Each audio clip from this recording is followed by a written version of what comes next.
MJ, you're muted. All right, take two, take two.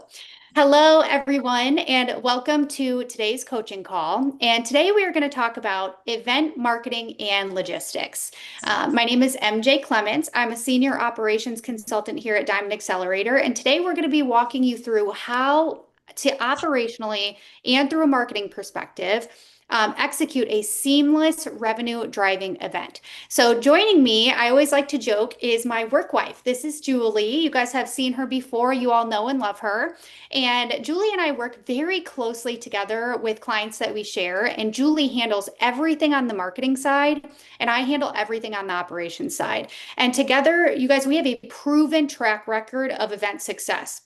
Julie and I have been able to repeatedly generate up to $175,000 in event revenue in just a single day. So today, you guys are getting kind of an inside look into kind of how we tackle these things together, and you're getting both sides of the equation, how to plan it, how to execute it, and how to make sure that the room is packed with patients that are ready to say yes and make purchases without hesitation. Because one of the biggest things we need to remember is events are not parties. They're not just random celebrations. All of them should be seen as sales events. So without further ado, Julie, I get to see you shine every single day. So I would love it if you could please take a moment to introduce yourself and please really brag about yourself. Please do not hold back because I get to see how you sprinkle your awesome sauce on all of our clients every day. Aw, thank you. I think what makes us such a strong team is that when we pull operations and marketing together, the results are amazing. So we've seen practices generate six-figure days from single events. Event marketing is one of my favorite strategies to scale quickly.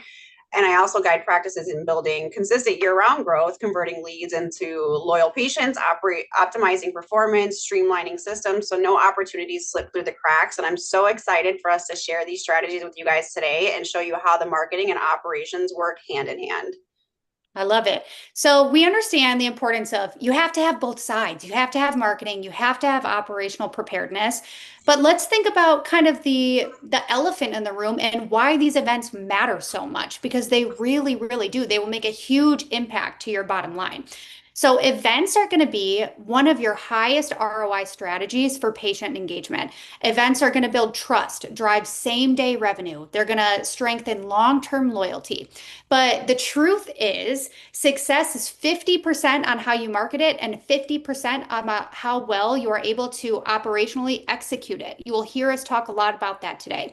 So if one side is missing, either if marketing is missing and no one shows up, or if your operational preparedness is non-existent, the event is going to feel chaotic. So the opportunity is ultimately lost. So today, let's break down really the operational side first. So let's talk about what that operational preparedness is going to look like. So the first thing that we like to do right away is create an event planner and a timeline. So we need to create a document that is a live document. Everyone is able to see it. Your social media team, your marketing team, your operations consultant. And this event planner is going to map out every single step from months in advance to planning and even post and follow-up initiatives. And this is going to include timeline for marketing launches, the requests that we're going to have for reps, who is donating what for, what are our raffles, what are our promotions, what are our staff assignments, what do we need to order. So it's really important to kind of get all of your thoughts on this event planner right away. So that way everyone knows that this is our home base to plan this event. The second thing to be operationally prepared is you need to reach out to your vendors and your reps right away. I can't tell you how many clients of Julie and mine who will come to me and they will say, "Oh, yeah, I'll reach out to them. I'll reach out to them." And time just comes along and they're booked. They're going to another event, or they don't have any car stock to support you, or they haven't put together a raffle basket, or their budget for supporting with food and beverages has already been depleted. So reach out to your reps early. They can always provide you with raffle items, product support, hands-on demos. And this is going to save your budget and it's going to really increase your event's value for your attendees. So when they give you raffles, when they give you free tips to give away, it's really going to help incentivize spend. And they're also your best salespeople. I always tell you, put your reps out on the floor and let them sell. No one really knows the devices and the services better than they do. So let them sell and let them work for you for the day. So when we're talking about your rep selling, you also need to really solidify your team's roles and what their workflow is. Nothing irritates me more than when my practice owners are like, yep, my team knows what to do. We do this every year. They know where to go. And I'm like, okay, tell me. And they're like, well, they just kind of like float around. No, no, we like to be prepared. So I want to know where everyone is going to be stationed. Where is our front desk going to be? Are they going to be at check-in? Do we have a checkout? Do we have front desk at checkout? Do we have an esthetician at the retail counter? Do we have one injector floating and having conversations and one injector maybe, somewhere else? We need to have people stationed. So I want you to assign specific responsibilities. So leadership is going to be keeping the flow organized and stepping in where needed. Support staff is going to be handling payments, booking follow-ups, managing traffic flow, and things like that. So when we're talking about traffic flow, another thing that Julie and I love to implement is some type of engagement strategy. Because what I've noticed with events, you might have patients come in, and if they feel bottlenecked at the retail counter or in the lobby and they don't really know where to go and there's no one really for them to talk to, they might get like a plate of food and then feel a little bit awkward and decide to leave. So I like to implement engagement strategies. And one of my favorite things to do is implement a passport. So it looks just like a passport. You'll come in and you'll go to each and every team member station. They'll have to initial the passport. If they get all of the spaces initialed, then they get entered to win an additional raffle ticket. So that gets them, the whole goal of it is one, it's interactive and it's fun, but it gets them moving throughout the practice and we're not bottlenecked there in the lobby. So that's something that we love to implement as an engagement strategy. And you have to plan this out. You have to plan how to keep guests engaged. So I want you to think about like live demos, the passport that I just outlined, raffle drawings every 30 minutes, maybe patient testimonials. I love a good live patient testimonial, or even like a treatment station. We were doing hand facials or something like that for patients to actually feel and experience. So let's kind of summarize that. Best practices, build an event planner. Build an event planner that everyone has access to. And you guys, I literally mean half hour by half hour. I want you to plan exactly, okay, 9:30 we're doing this, 10 o'clock we're doing this, and who is responsible for what. And I want you to practice the workflow the day before, reach out to your reps months before, make sure you have your follow-up process defined, plan your engagement strategies, and train your team on the packages and the promotions that are available.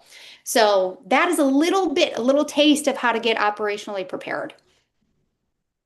MJ, I love how you broke down the operational side because success really is 50-50. If you've got the logistics but no marketing, no one shows up. If you've got the marketing but no structure, the event does feel chaotic. So let's talk about how to fill the room and keep the momentum going before and after the event. So one of the first things is the pre-event timeline. So MJ mentioned having an event planner and a timeline, and you'll see that everything that MJ just talked about, I'm going to tie it all in with the marketing side. So with the event plan or the event planner doc, that's where everything starts with the marketing side. So you want all of the details finalized at least 8 weeks out prior to your event. Attendance incentives, promos, vendors, raffles, so we can build up the ads, prep social media, and schedule all the emails and texts to go out. And one of the things that I do like to do is split the campaigns with text and email blasts between VIPs and general lists. So your VIPs are your top spenders, your members. Those are already pre-qualified attendees because you know that they already spend with you. And then your general list, we want to kick that out at least 4 weeks prior to the event and using messages like urgency messaging, like spots are filling fast. We want to do your paid ads. I recommend launching paid ads a minimum of 3 weeks out. These are great for capturing new faces who aren't already on your list.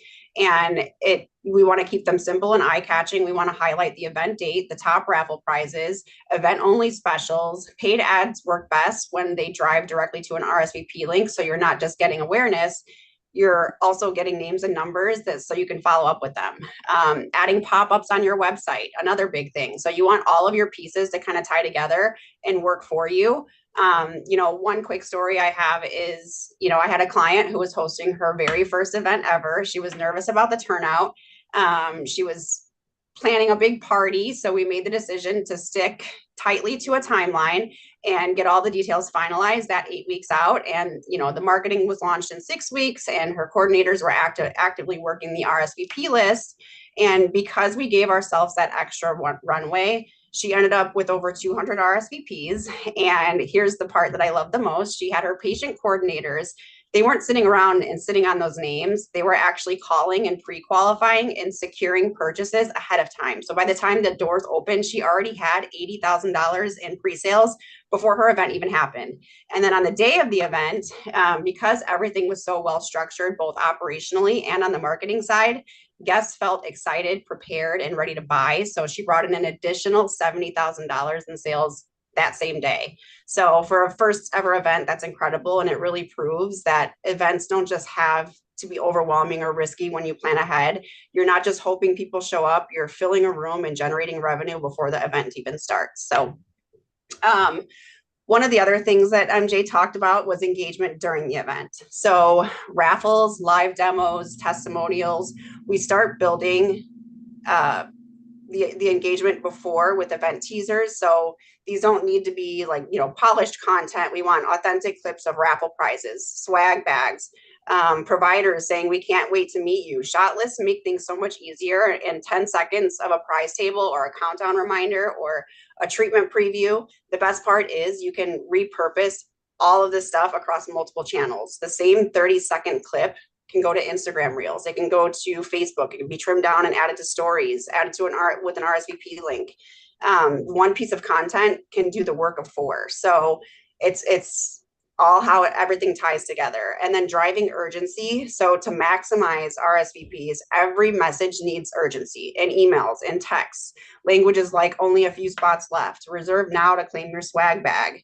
I found that urgency often works with perks. So adding rewards behind the first 25 to RSVP, get some kind of gift, or offering a bring a friend bonus that feels exciting instead of pushy. So don't underestimate the exclusivity in phrases like event only pricing. Your chance to win that Louis Vuitton bag. These convert and they highlight what's unique about the event. Another piece is promoting the day of the event. MJ has stressed assigning roles, and that applies to marketing too. If you don't have someone assigned to handle social media posting and capturing content, it usually doesn't get done. So the key is assigning someone to own this. If it's everyone's job, it's no one's job, and it won't get done. So having a dedicated team member whose role is solely capturing and posting content so the team can focus on patients is super important. And before the doors open, have them capturing quick teasers, short stories of walkthroughs, the prize table, reels of swag bags, behind the scenes of the staff getting ready. These posts set the tone and make people online think, I'm not missing the next one. So once the event's underway, we want to keep the posting. We want to do the live raffle drawings. We want short clips of treatment demos, stories of guests mingling, staff interacting with patients. And here's why this matters. All of the content becomes your post-event highlight reels, your thank you posts, your recap emails. Plus it shows non-attendees exactly what they missed. And that FOMO is what's gonna make your RSVP list fill up even faster on the next one. And it doesn't just stop there. We have the post-event marketing, and MJ said it best. The fortune is in the follow-up. And on the marketing side, here's what that looks like. It's recaps of the content, highlight reels, winner spotlights, thank you posts, and from the owner and the team. And then you have your segment follow-up. So thanking attendees who did come, reaching out to no-shows, letting them know we missed you, and offering 1 week of extended event-only pricing. That second chance can often drive major post-sales events. So, and then you also don't want to forget the fence sitters, the patients who almost bought during the event. A personal phone call or a follow-up can extend pricing and turns maybes into yeses. So this is where events go beyond just that one night, and it's creating a ripple effect that keeps revenue coming in after the chairs are stacked and the doors are closed. Yeah. And Julie, you said something that really just stood out to me. You mentioned that when everything is dialed in, your patients feel that. Your guests at your event are going to be excited, like they feel like you guys are prepared. And I have been to more med spa events than I can count. And I mean, probably in the hundreds at this point. And I just went to one a few weeks back. And that really sticks out to me because it was a back to school event. And when there was a line out the door, I could see through the window that they were still putting together their balloon arch. The tablecloths weren't on the table yet. They were scrambling. A girl had curlers in her hair. And I couldn't help but think to myself, like, ooh, that could have been very easily avoided. And this wasn't a client of mine. This was a local med spa that I was stopping into. And I just couldn't help but in the back of my brain say, this could have been so easily avoided. The first thing that that tells me is their manager or their practice owner did not block off their calendar. You have to be operationally prepared to block off your team's calendar. If you're going to start when it's still business hours, you have to block them off so that your team has time to freshen up, to get ready. If they are the ones that are setting up the event, they need time to do both of those things.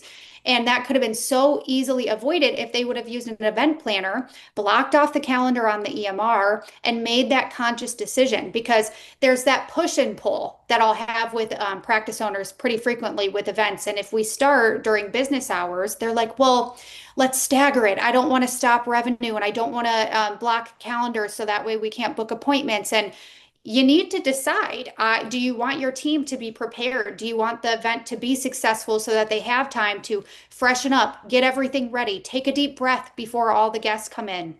So blocking off your calendar is actually giving your team the preparedness that they need to be able to close sales to guests that are lining up past the door. So please, again, be operationally prepared and block off your team's calendar on the EMR. That's why you want to plan weeks and months in advance so that way they feel comfortable. And we keep driving this point home that operations and marketing for events and in practices, even aside events, they work hand in hand. You don't just have an event. You have a sales engine, and marketing is going to drive new patients to the door, and the operational piece of it is going to make sure that everything flows smoothly and revenue is really maximized. And I love to do event training specific, sales event specific training. So that way your patients can understand the information that your providers are going to give them because they're giving them correct. It's authority building verbiage there. They know the packages, they know the promotions, they know the memberships, they know how to handle objections, they know the discounts for that event. So I like to step in and do those trainings specifically for that event. So that way we know that our team is ready to execute on these sales. And again, Julie, your patients, like you said, are going to feel that. They're going to know if they're stumbling and looking through papers and looking at the discounts or promotions for that day, or if they're asking what the raffle items are and they don't know. So please be operationally prepared and set up those trainings for your team so that way they're knowledgeable and they can kind of speak with that authority building verbiage that you hear me talk about so often here. Yeah. And when you promote well and deliver an amazing experience because everybody's so prepared and ready to go, your guests are going to feel that and they're going to become your biggest ambassadors. And that's how events compound their value. So, yeah, absolutely. And you will hear us, especially if you're clients of ours already, we say this a lot. Events are not excuses to celebrate, or they're not parties. They should be sales driven events. And here at Diamond, we have a sales event blueprint that really highlights step by step of exactly what you need to do to have a sales driven event and not just a party.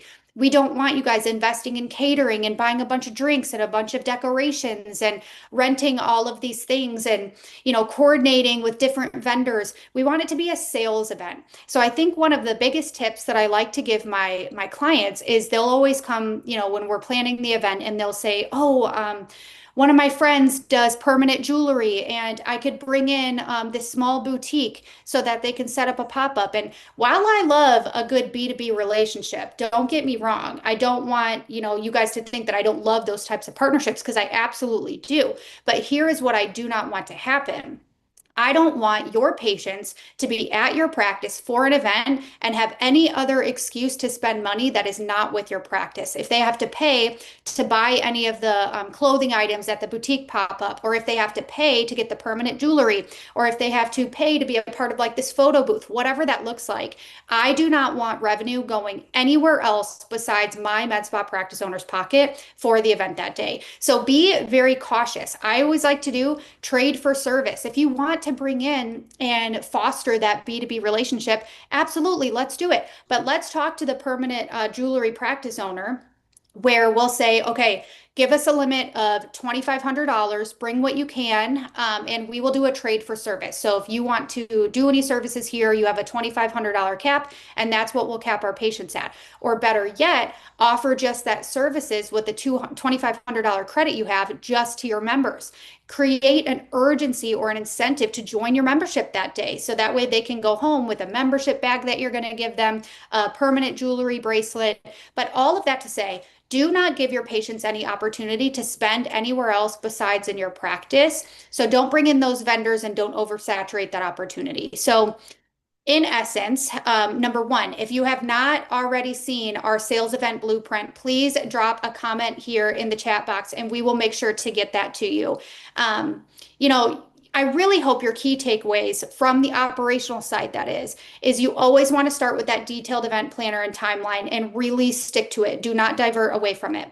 Secure your rep support very early on for raffles. Don't sleep on communicating with your reps. Assign your clear roles for every single team member and make sure they are trained and they are knowledgeable on what promotions are there that day. And keep your guests engaged with interactive elements. So implement the passport. Another fun thing that I've done in the past is a scavenger hunt. I did this with a plastic surgeon a few weeks ago.